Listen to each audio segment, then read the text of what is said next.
We have had the technology to create, control, and steer hurricanes for decades. Project Cirrus is the first official attempt to modify a hurricane.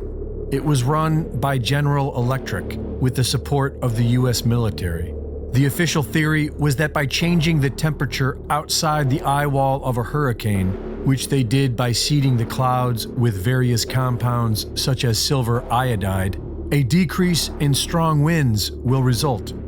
On October 13, 1947, Project Cirrus targeted a hurricane heading out to sea. Approximately 180 pounds of dry ice was dropped into the clouds. The crew then reported a pronounced modification of the cloud deck, and the hurricane abruptly changed direction and made landfall near Savannah, Georgia.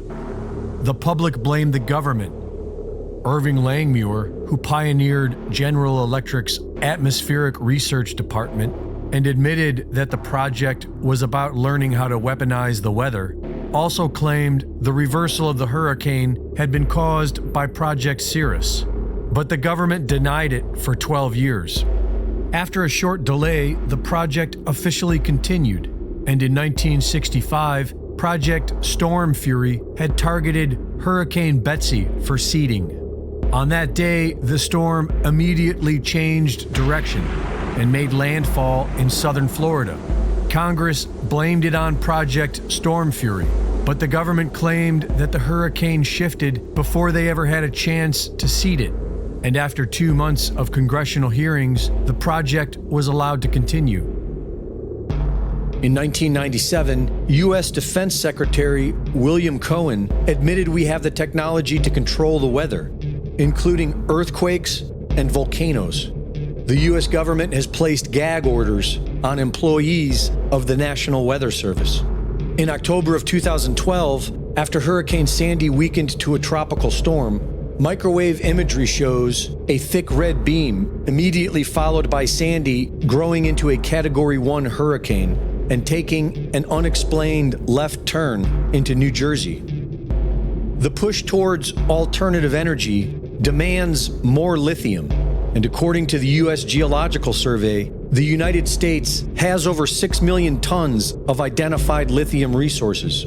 The majority of this lithium has been identified in Kings Mountain, North Carolina. Kings Mountain is believed to have one of the largest resources in the world, but the biggest problem is that people live there, and they don't want their quiet towns turned into lithium mines.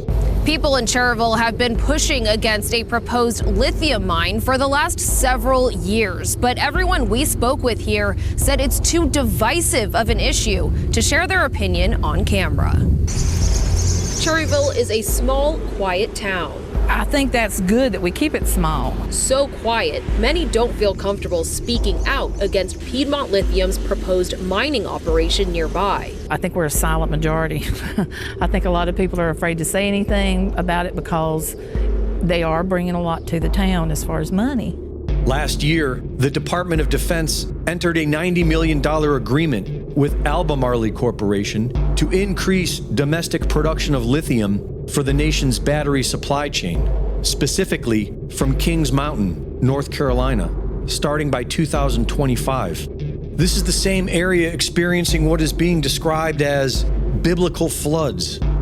While the federal government spends billions on foreign wars and illegal immigrants, they simply cannot be bothered with the health and well-being of the American people, especially those living on coveted, mineral-rich land. Reporting for InfoWars, this is Greg Reese.